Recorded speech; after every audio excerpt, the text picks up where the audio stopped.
Hello વિદ્યાર્થીઓ, ધોરણ 11ની અંદર વિષય નામાના મૂળ તત્વો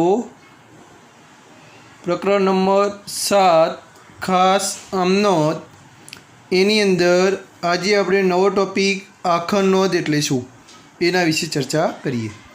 ચાલો હવે આખર નોંધ એટલે શું? તો હિસાબી વર્ષના અંતે ખાતા બંધ કરવાની જે નોંધો લખવામાં આવે એને આખર નોંધ કહેવાય. હિસાબી વર્ષ એટલે કે આપણું હિસાબી વર્ષ આપણે જોઈએ તો 1/4 થી 31/3 એ આપણું હિસાબી વર્ષ કહેવાય. તો હિસાબી વર્ષના અંતે ખાતા બંધ કરવાની નોંધો એટલે આખર નોંધ. તો હિસાબી વર્ષના અંતે કયા ખાતાઓ આપણે બંધ કરતા હોઈએ તો એના વિશે માહિતી મેળવીએ. તો જ્યાં હિસાબી વર્ષના અંતે માલના ખાતા તેમજ માલની ખરીદીને લગતા ખર્ચના ખાતા, માલના ખાતા તેમજ માલની ખરીદીને લગતા ખર્ચના ખાતા વેપાર ખાતે લઈ જઈ બંધ કરવામાં આવે છે. વિદ્યાર્થીઓ, ટૂંકો પ્રશ્ન યાદ રાખજો કે હિસાબી વર્ષના અંતે માલના ખાતા તેમજ માલની ખરીદીને લગતા ખર્ચના ખાતા કયા ખાતે લઈ જઈને બંધ કરવામાં આવે છે? તો વેપાર ખાતે. હવે માલના ખાતાની અંદર કઈ કઈ બાબત આવે એ પેટા નોંધની અંદર આપણે ડિટેલમાં ગયા હતા. માલના ખાતાની કોણ કોણ આવે? ખરીદ ખાતું, વેચાણ ખાતું, વેચાણ પરત, ખરીદ પરત, તે બધા આપણા માલના ખાતા કહેવાય. તેમજ માલને લગતા ખરીદીને લગતા ખર્ચના એ પણ ક્યાં લઈ જઈશું? વેપાર ખાતે. જ્યારે ઉપજ ખર્ચના ખાતા, ઉપજ અને ખર્ચના ખાતા નફા નુકસાન ખાતે લઈ જઈ બંધ કરવામાં આવે છે. ચલો વિદ્યાર્થીઓ, હવે આપણે વેપાર ખાતું અને નફા નુકસાન ખાતું જે ડિટેલમાં આપણે ભાગ 2ની અંદર એની વિગતે ચર્ચા કરીશું. પરંતુ અત્યારે આપણે આખર નોંધની અંદર જેટલી જરૂર છે એવી આપણે ખાલી નાનો એવો પોઈન્ટ સમજી લઈએ. તો અહીંયા આપણે જુઓ, એક વેપાર ખાતું અને એક નફા નુકસાન ખાતું બનાવ્યું છે. પૂરેપૂરી માહિતી નથી, ફક્ત આપણે સમજવા માટે.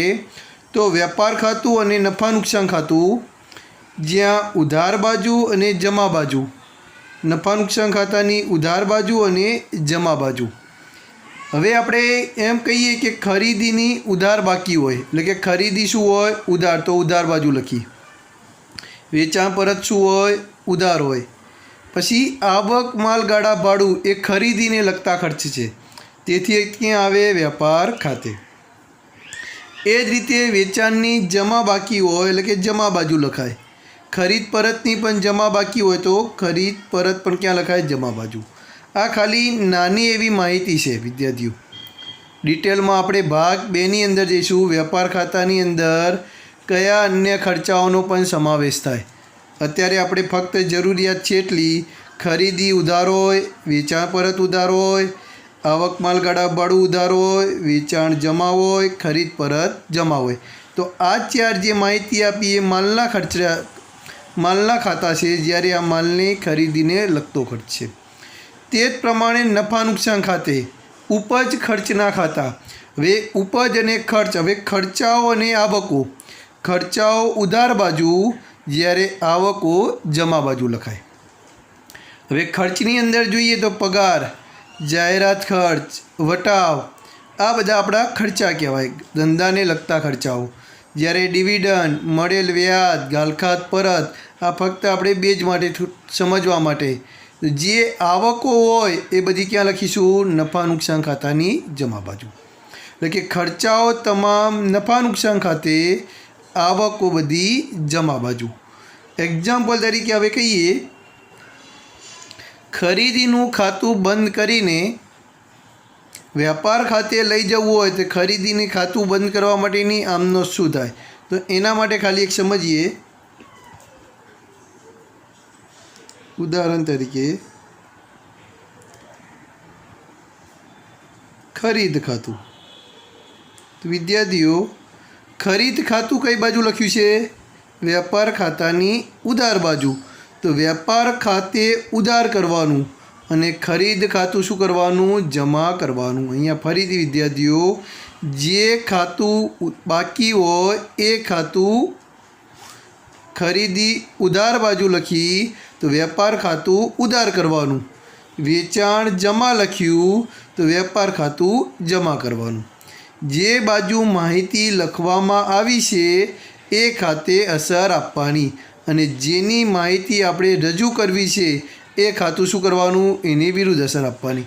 એક્ઝામ્પલ તરીકે ખરીદી આપણે લખી છે ઉધાર બાજુ તો વેપાર ખાતું ઉધાર કરવાનું. તો શું સમનોધ કરીશું? ખાસ સમનોધ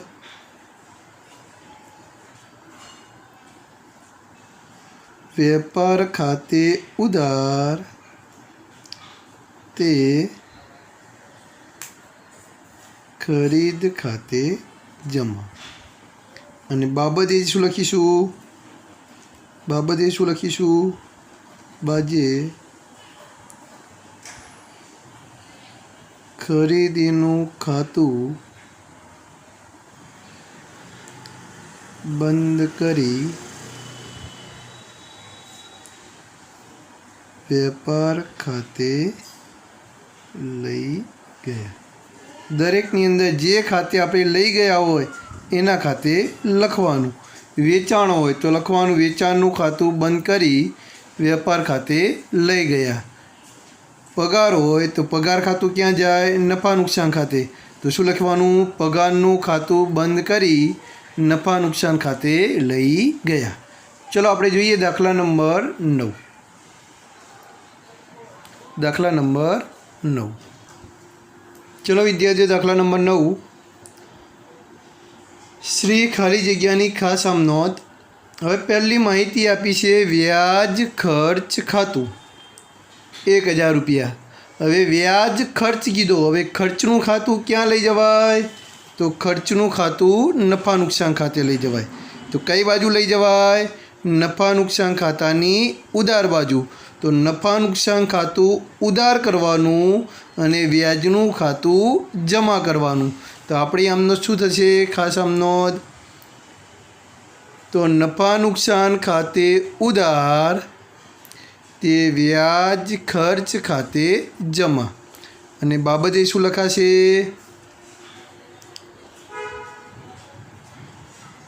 વ્યાજ ખર્ચ ખાતું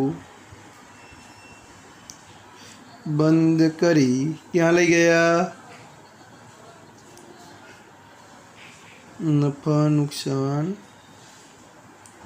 ખાતે લઈ ગયા. ચલો વિદ્યાર્થીઓ એના પછી વેચાણ પરત ખાતું. ચલો વેચાણ પરત. વેચાણ પરત કઈ બાજુ લખાય? વેપાર ખાતાની ઉધાર બાજુ. તો વેપાર ખાતું શું કરીશું? ઉધાર કરીશું. વેચાણ પરત ખાતું શું કરીશું? જમા કરીશું. વિદ્યાર્થીઓ અહીંયા ખાતા બંધ કરવા માટેની નોંધો છે. તો આપણી આમનો શું થઈ? વેપાર ખાતે ઉધાર 3000 તે વેચાણ પરત ખાતે જમા 3000. અને બાબતે શું લખીશું? વેચાણ પરતનું ખાતું બંધ કરી ક્યાં લઈ ગયા? વેપાર ખાતે લઈ ગયા. ચલો એના પછી ખરીદ પરત ખાતું. હવે ખરીદ પરત ખાતું ક્યાં જાય? વેપાર ખાતે. ચલો ખરીદ પરતની કઈ બાકી હોય? જમા બાકી. એટલે કે ખરીદ પરત જાય વેપાર ખાતે જમા બાજુ. તો વેપાર ખાતું જમા કરવાનું. તો કયું ખાતું ઉધાર કરવાનું? ખરીદ પરત ખાતું. તો શું આમનોંધ કરીશું આપણે?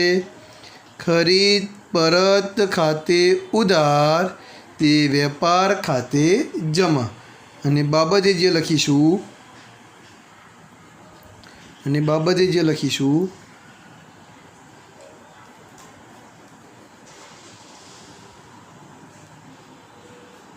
ખરીદ પરતનું ખાતું બંધ કરી ક્યાં લઈ ગયા? વેપાર ખાતે લઈ ગયા. ચલો એના પછી વિદ્યાર્થીઓ મળેલ વ્યાજ એ આવક કહેવાય. મળેલ વ્યાજ શું કહેવાય? આવક કહેવાય. ને આવકનું ખાતું ક્યાં જાય? નફા નુકસાન ખાતે જમા બાજુ. તો નફા નુકસાન ખાતું જમા કરવાનું અને કયું? મળેલ વ્યાજ ખાતું ઉધાર કરવાનું. તો આમ નોંધ કરીશું, ખાસ આમ નોંધ. મળેલ વ્યાજ ખાતે ઉધાર તે નફા નુકસાન ખાતે જમા. અને બાબતે જે લખીશું, મળેલ વ્યાજ ખાતું બંધ કરી ક્યાં લઈ ગયા? નફા નુકસાન ખાતે લઈ ગયા. ચલો એના પછી વિદ્યાર્થીઓ જાહેરાત ખર્ચ ખાતું કીધું. ચલો ખર્ચ ક્યાં લખીશું? નફા નુકસાન ખાતાની ઉધાર બાજુ. હવે નફા નુકસાન ખાતાની ઉધાર બાજુ એટલે નફા નુકસાન ખાતું ઉધાર કરવાનું અને જાહેરાત ખર્ચ ખાતું શું કરીશું? જમા કરીશું. તો આપણી એમનો શું બની? નફા નુકસાન ખાતે ઉધાર તે જાહેરાત ખર્ચ ખાતે જમા. અને બાબતે શું લખીશું? જાહેરાત ખર્ચ ખાતું બંધ કરી ક્યાં લઈ ગયા? બંધ કરી નફા નુકસાન ખાતે લઈ ગયા. ચલો એના પછી 6 નંબર પગાર ખાતું. પગાર ખાતું કેટલું છે? 4000. હવે પગાર શું છે? આપણો ખર્ચ છે. ક્યાં લખાય ખર્ચ હોય તો? નફા નુકસાન ખાતાની ઉધાર બાજુ. તો નફા નુકસાન ખાતાની ઉધાર બાજુ લખાય તો નફા નુકસાન ખાતું ઉધાર કરીશું. તો શું આમ નોંધ કરીશું? નફા નુકસાન ખાતે ઉધાર તે પગાર ખાતે જમા. ને બાબતે જે લખીશું, પગારનું ખાતું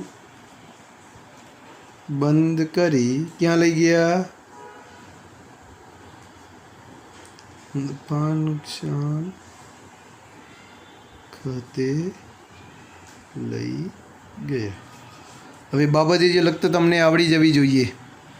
ચલો એના પછી 7 નંબર મળેલ ડિવિડન્ડ ખાતું. મળેલ ડિવિડન્ડ હંમેશા આવક જ હોય ને આવક હોય તો ક્યાં લખાય? નફા નુકસાન ખાતાની જમા બાજુ. તો નફા નુકસાન ખાતાની જમા બાજુ લખાય તો નફા નુકસાન ખાતું જમા કરવાનું. અને કયું ખાતું ઉધાર કરીશું? ડિવિડન્ડ ખાતું. તો શું આમ નોંધ કરીશું? ડિવિડન્ડ ખાતે ઉધાર 700 તે નફા નુકસાન ખાતે જમા 700. અને બાબતે જે લખીશું, ડિવિડન્ડનું ખાતું બંધ કરી ક્યાં લઈ ગયા? નફા નુકસાન ખાતે લઈ ગયા. છેલ્લું એના પછી 8 નંબર ખરીદ ખાતું. ચલો ખરીદી ક્યાં લખાય? વેપાર ખાતે. માલનું ખાતું છે. ખરીદી ક્યાં લખાય? માલનું ખાતું. તો માલનું ખાતું એટલે કે ખરીદ ખાતું વેપાર ખાતાની ઉધાર બાજુ લખાય તો એનો મતલબ કે વેપાર ખાતું ઉધાર કરીશું. તો શું આમ નોંધ કરીશું? વેપાર ખાતે ઉધાર 5000 તે ખરીદ ખાતે જમા 5000. અને બાબતે શું લખીશું? ખરીદીનું ખાતું બંધ કરી વેપાર ખાતે લઈ ગયા. અને લાસ્ટમાં વેચાણ ખાતું. હવે વેચાણ ખાતું ક્યાં લખાય? વેપાર ખાતે. કઈ બાજુ? જમા બાજુ. તો વેચાણ જમા લખાય તો વેપાર ખાતું જમા કરીશું અને વેચાણ ખાતું શું કરીશું? ઉધાર કરીશું. તો છેલ્લે આપણે વેચાણ ખાતે ઉધાર તે વેપાર ખાતે જમા 10,000 અને બાબતે શું લખીશું? વેચાણનું ખાતું બંધ કરી વેપાર ખાતે લઈ ગયા અને બંને બાદનો સરવાળો. તો વિદ્યાર્થીઓ, જ્યારે પણ તમે આ દાખલો સમજતા હોવ ત્યારે વેપાર ખાતું, નફા નુકસાન ખાતું આ બંને નમૂના તમારી સામે રાખજો એટલે ઝડપથી યાદ રહેશે. જો વેપાર ખાતાની ઉધાર બાજુ અસર આપી હોય તો વેપાર ખાતું ઉધાર કરવાનું. વેપાર ખાતાની જમા બાજુ અસર આપી હોય તો વેપાર ખાતું જમા કરવાનું અને જે માહિતી આપી હોય એની વિરુદ્ધ અસર આપવાની. એ જ રીતે નફા નુકસાન ખાતું. તો અહીંયા આપણે આપણો ટૉપિક આખા નોંધ એટલે શું એ ટૉપિક અહીંયા આપણે પૂરો કરીએ છીએ. થેન્ક યુ વિદ્યાર્થીઓ.